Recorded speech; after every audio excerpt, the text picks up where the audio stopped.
O planeta Terra, um lugar único dentre tantos outros mundos possíveis ao redor do universo, mas a vida se estabilizou aqui. Nós já passamos por poucas e boas, caos, fogo, destruição, movimento de placas tectônicas, mas finalmente nosso planeta nos deu a chance de estabelecer uma sociedade como a conhecemos hoje em dia. Porém, não se engane, nosso planeta é praticamente um sistema vivo, dinâmico, que vive em constante mudança. Os vulcões são um exemplo prático disso. Um dos mais belos fenômenos naturais que vemos ao redor do nosso planeta. Sua fúria é incomparável. Embora sua beleza seja extraordinária, ele também tem a capacidade de mudar completamente as nossas vidas. Contraditoriamente, é também a partir dele que o nosso planeta se regenera, tornando o solo extremamente fértil e produtivo. Existem muitos vulcões e erupções famosas ao longo da nossa história, mas hoje vamos focar em uma específica, que ocorreu em meados dos anos 80 nos Estados Unidos. E aí, pessoal, tudo bem? Hoje eu trago para vocês a história de uma das maiores catástrofes de erupções vulcânicas que já ocorreram no nosso planeta na história moderna. A catástrofe do Monte Santa Helena, que ocorreu em 18 de maio de 1980, no estado de Washington, nos Estados Unidos. Essa foi uma das erupções mais catastróficas já registradas na nossa atualidade. Então, certifique-se de deixar um like, de se inscrever no canal, mas sem mais delongas, vem comigo. No sudeste de Washington, condado de Skamania, fica localizada a Floresta Nacional de Gifford-Pinchot, um verdadeiro tesouro natural conhecido por suas paisagens exuberantes, flora imponente, fauna variada, atividades ao ar livre e beleza cênica. Essas características que tornam essa região como um lugar notável para quem gosta de explorar e apreciar a natureza. Porém, ali também jazia adormecido um vulcão de 2.549 metros de altitude, que iria mudar completamente a paisagem daquele lugar. Antes dele despertar, em maio de 1980, todo esse parque florestal era rodeado de vida em abundância. Animais, pássaros, vegetação densa, rios e lagos. Do cume, a vista era de tirar o fôlego, e no solo havia o Lago Spirit, e no horizonte o Monte Rainier. O local era um paraíso na Terra para quem gostava de caminhar nas matas, fazer piqueniques, acampar, escalar. Milhares de crianças passavam suas temporadas de férias acampando e velejando ao redor do Lago Spirit, completamente alheias ao perigo que estavam correndo naquela região. Embora adormecido por um longo período, o Monte Santa Helena já esteve ativo várias vezes no passado. Os antigos povos nativos da região o chamavam de Montanha de Fogo, e grandes erupções puderam ser vistas em meados dos anos de 1800. Desde então, a montanha parece ter adormecido profundamente de novo, mas tudo aquilo estava começando a mudar. O Monte Santa Helena estava dormente desde 1840 e 1850 aproximadamente, porém, vários pequenos tremores foram sentidos começando em 15 de março daquele ano de 1980. Isso indicava que o magma, que nada mais é do que a lava, a rocha derretida, em estado líquido e pastoso, só que ainda abaixo do solo, tinha começado a se mover nas câmaras abaixo do vulcão. Outro fator que indica a atividade do vulcão são a emissão de gases, que são gerados por esse magma, desde as profundezas, quilômetros abaixo do vulcão. Conforme o magma vai se movendo para cima, menos resistência ele vai encontrando e, consequentemente, sua pressão diminui, fazendo emitir mais gases que acabaram escapando para a superfície. Além disso, o magma pode encontrar águas subterrâneas no caminho, e o calor irá fazer essa água evaporar e gerar mais vapor e gases. Mas os gases não servem apenas para indicar que temos magma se movendo nas câmaras. Eles também são responsáveis por gerar a pressão que eventualmente irá resultar nas gigantescas explosões que ocorrem nos vulcões. Quanto maior é a pressão, maior é a erupção do vulcão. É o mesmo princípio que ocorre numa panela de pressão ou naqueles foguetes que são feitos de garrafa PET. Por exemplo, com os tremores começando a ocorrer naquela região, os cientistas começaram a chegar para fazer um monitoramento. E no dia 27 de março, o Monte Santa Helena começou a acordar. Uma cratera de 75 metros foi formada por explosões de gases e vapor de água que foram derretidos pelo magma abaixo, lançando uma coluna de cinzas de 2,1 km no ar. Embora os estudos sobre vulcões ainda estivessem engatinhando naquela época e os fenômenos vulcânicos ainda sejam extremamente imprevisíveis até hoje, não era surpresa para os geólogos que previram 2 anos antes que o vulcão ainda iria explodir antes da virada do século XXI. Vulcanólogos do governo da Universidade de Washington se apressaram para chegar ao local e trouxeram consigo seus equipamentos para monitorar qualquer mínima variação que ocorresse. Um cientista em específico, dentre eles, o vulcanologista David Johnston, fez uma previsão muito próxima do que de fato ia ocorrer naquele local. And a young scientist, David Johnston, of the U.S. Geological Survey, predicted a series of events which would later prove to be incredibly accurate. In the initial phases, we'd see probably very large eruptions that would extend high into the air. This would spread ash over large areas in western Washington, maybe possibly in an extreme case even farther east. In the near flanks of the volcano, there would be more damage done by possibly hot avalanches, pyroclastic flows. Farther downstream, we could see mud flows and floods. Because this is such a symmetrical volcano and because the crater is so high, if there's an explosion, it's probable that the debris, the very hot incandescent ash that would come down, could come down all sides. But right now, there's a very great hazard due to the fact that the glacier is breaking up on this side of the volcano, on the north side. And that could produce a very large avalanche hazard. Ainda naquela data de 27 de março, os cientistas observaram que um novo sistema de fratura de 4,9 km de comprimento, com direção para o leste, também havia se desenvolvido em toda a área do cume. Isso foi seguido por uma série de terremotos e explosões de vapor que lançaram cinzas de 3 a 3,4 km na atmosfera. A maioria desses detritos caíram entre 5 e 19 km de distância do vulcão, mas algumas foram carregadas a mais de 240 km para o sudeste de Washington. Uma segunda cratera se formou e uma chama azulada pôde ser observada em 29 de março. Essa chama foi observada em ambas as crateras e indicava a queima de gases emitidos pelo vulcão. Também foram observados raios gerados pela eletricidade estática causada pelas nuvens de cinzas. No dia 3 de abril, o governador do estado de Washington declarou um estado de emergência e criou uma zona vermelha ao redor do vulcão, estipulando uma multa ou prisão de 6 meses para quem fosse pego dentro dessa zona. Isso impediu que alguns moradores pudessem retornar para suas cabanas naquele local, e muitos levaram bem a sério esses avisos, mas não foram todos que acataram essas medidas. Um desses moradores, um senhor de 83 anos chamado Harry Truman, não estava nem aí para os avisos, e ele simplesmente ignorou e continuou morando em sua cabana como se nada tivesse acontecendo. No, I'm not gonna leave. You're damn right I'm not gonna leave. I'm gonna stay here. If I left, it'd kill me. If I left this place and lost my home, I'd die in a week. I couldn't live. I couldn't stand it. So I'm like that old captain. By God, I'm going down the ship. I said, if the damn thing takes this mountain, I'm going along with it. I'd rather be dead than to live without it. The warnings fell on deaf ears. He wasn't moving anywhere. That's my life. Spirit Lake and Mount St. Helens is my life, folks. I've lived there 50 years. It's a part of me. That mountain and that lake is a part of Truman, and I'm a part of it.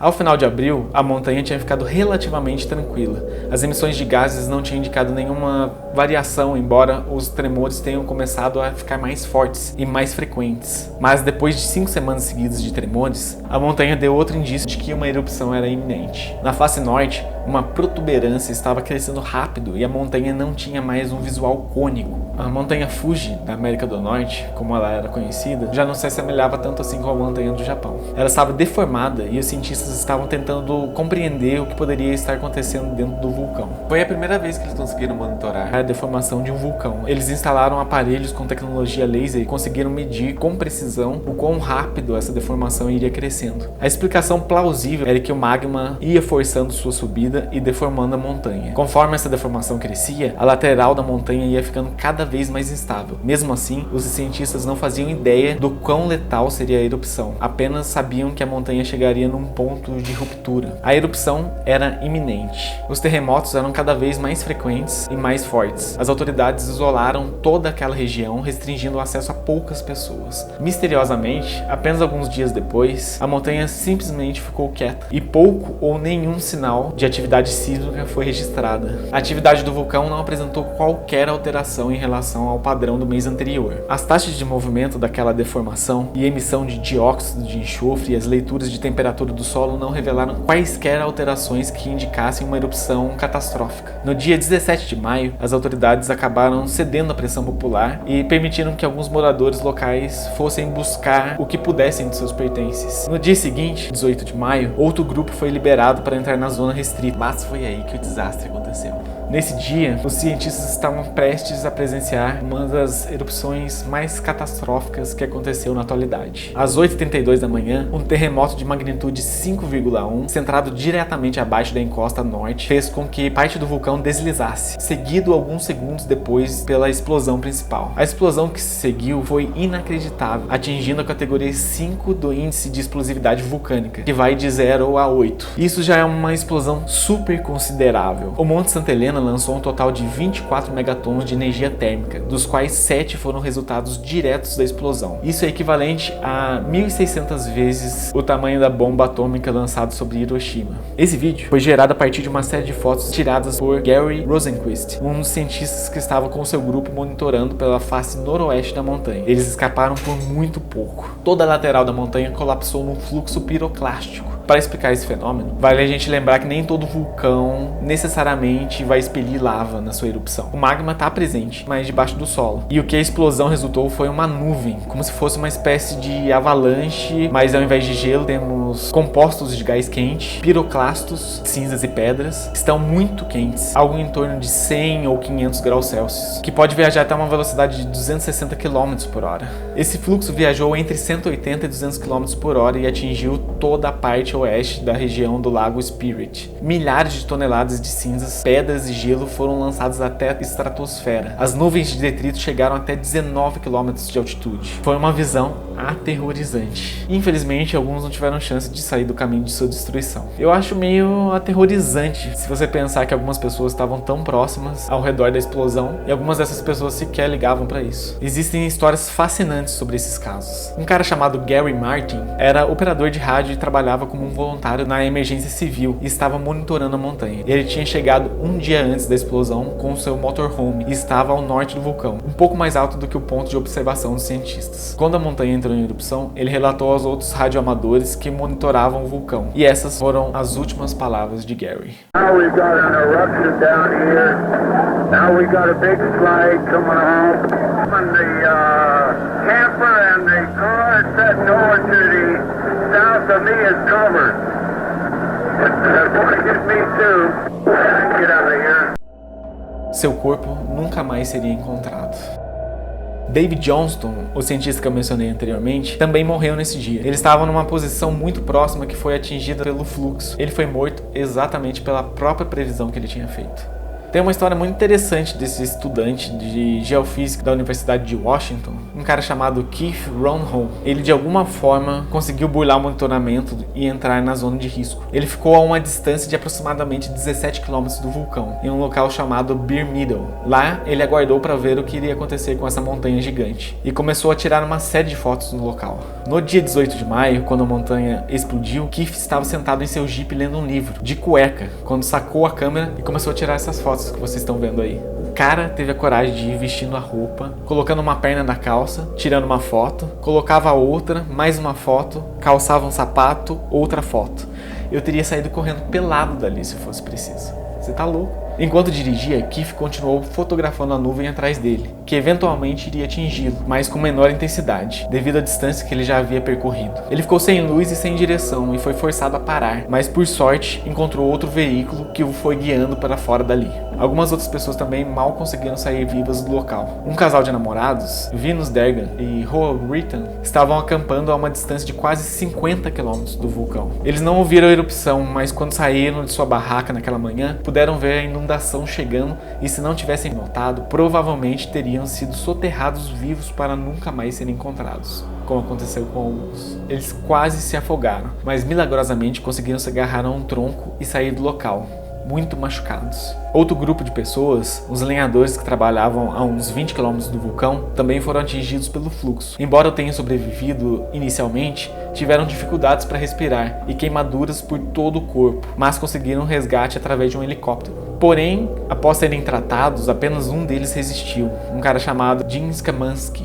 outras pessoas já não tiveram tanta sorte. Esse fotógrafo profissional, Reed Blackburn, foi contratado por um jornal local e pela National Geographic para fazer fotos do vulcão. Ele já gostava de se aventurar e já tinha ido para o Monte Santa Helena outras vezes, mas ele esperava que a erupção fosse vertical, pois aí ele teria ótimas fotos para fazer. Então ficou acampado ali 24 horas por dia para tirar essa foto. Quando a montanha explodiu, ele continuou fazendo seus registros, mas isso fez com que ele perdesse tempo precioso de fuga. E mais tarde, o resgate iria encontrar seu carro parcialmente soterrado de detritos vulcânicos, com o fotógrafo já sem vida sentado no banco do motorista. As autoridades confirmaram que ele havia morrido de asfixia. Seus pertences foram recuperados, incluindo suas anotações das atividades naquele dia, em que relata o momento da erupção.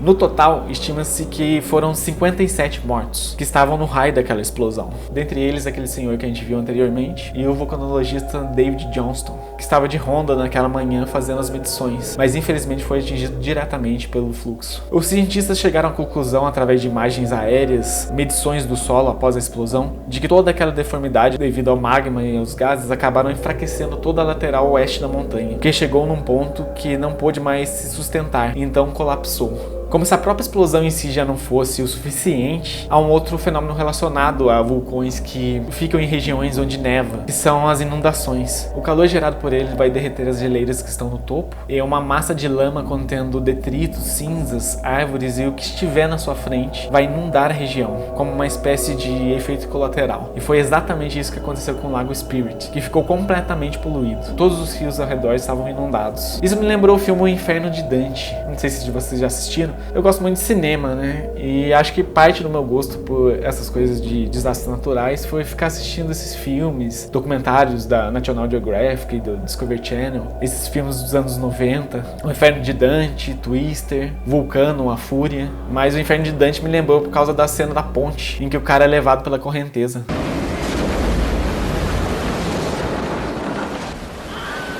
Isso aí marcou bastante a minha infância nos anos 90. Com o 007 correndo de uma explosão.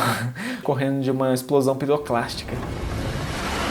Acho que esse filme é claramente baseado nesse caso aqui. Só que com a adição de muita lava, né? Os caras adoram lava no cinema, né? É que nem o Vulcano, né? Que é basicamente uma brincadeira de o chão é lava estendido pra toda a cidade de Los Angeles. Pensando bem, esse filme não faz sentido nenhum.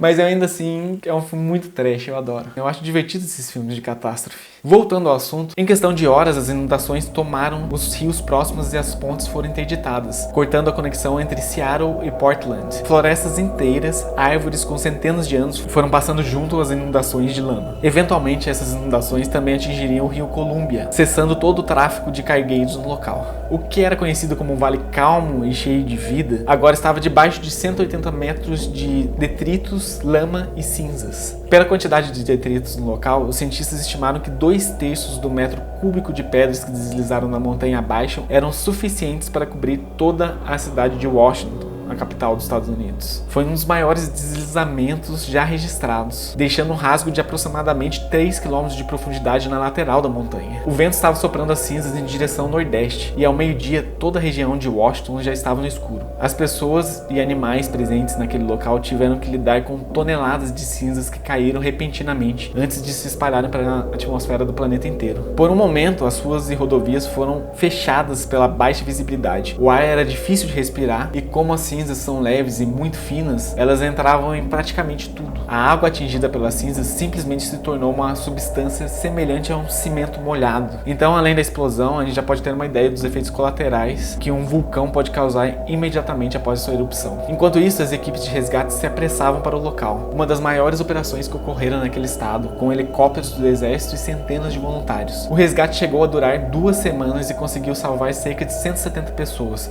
Embora 57 pessoas tenham morrido, muitos dos corpos jamais foram encontrados. Vale ressaltar que se os cientistas não tivessem alertado o governo, que tomou medidas de isolamento, esse número poderia ter sido muito maior, passando de 2.000 mortos. Ainda assim, a destruição causada pela explosão e seus efeitos colaterais foi catastrófica. A explosão terraplanou mais de 16.000 hectares de florestas e áreas verdes. As avalanches de detritos, rochas, lama e gelo criaram uma gigantesca barragem natural no Lago Spirit. Se essa barragem se rompesse, várias comunidades cidades abaixo estariam correndo um risco enorme de uma inundação catastrófica. Para reduzir o risco, os engenheiros do exército agiram rapidamente e bombearam o lago, além de criar um túnel para que a água pudesse evacuar e manter o lago em um nível seguro. Então a ameaça da inundação foi eliminada. Foi então que tudo se acalmou e as equipes puderam começar a limpar o local da forma que podiam, tirando troncos de árvores e tentando entender como aquela região havia sido alterada depois da erupção. Os cientistas continuavam monitorando constantemente a montanha. Aquela explosão não tinha sido a única. Magma no centro do vulcão tinha se movido para cima e um pequeno domo pôde ser visto no centro da cratera. Alguns outros pequenos tremores e emissão de gases foram registrados no decorrer dos anos desde então. Em 2004, os tremores ficaram um pouco mais intensos e preocuparam os cientistas, mas desde então o vulcão parece ter adormecido novamente. A vida então começou a ressurgir naquele lugar. As florestas voltaram a crescer, os animais voltaram a habitar o local. Tudo parece ter voltado à sua normalidade, digamos assim. O gigante ainda continua lá, quieto como sempre, apenas aguardando o momento em que voltará à vida de forma estrondosa e aterrorizante novamente. Cientistas estimam que ele explode a cada 100 anos, de geração em geração, e pode ser que não vejamos a próxima, mas que ela acontecerá, isso é um fato, já que o que os vulcões fizeram no passado é o que eles vão fazer no futuro, e o relógio já está contando. Por falar nisso, existe um outro cara que está bem quieto desde sua última grande erupção, mas dizem que ele leva cerca de 2000 anos para voltar ativa. E já que sua última erupção aconteceu há muitos longos anos atrás, o seu tempo já está esgotando. Milhões de pessoas moram em sua proximidade ultimamente. E o que será que vai acontecer quando ele acordar? Será que a gente ainda vai estar por aqui para presenciar esse evento? Acho que só o tempo dirá. Então é isso, pessoal. Espero que tenham gostado desse vídeo. Eu gosto muito de produzir esses pequenos documentários, já que é um conteúdo que eu mesmo acabo consumindo. E todo esse processo leva um tempo, mas é muito legal de fazer, eu gosto muito. Como sempre, considere deixar um like, se inscrever no canal, deixar um comentário se você gostou do vídeo, ative o sininho para eventuais atualizações. Neste exato momento eu já estou começando a produzir os próximos, e então eu vejo vocês no próximo vídeo.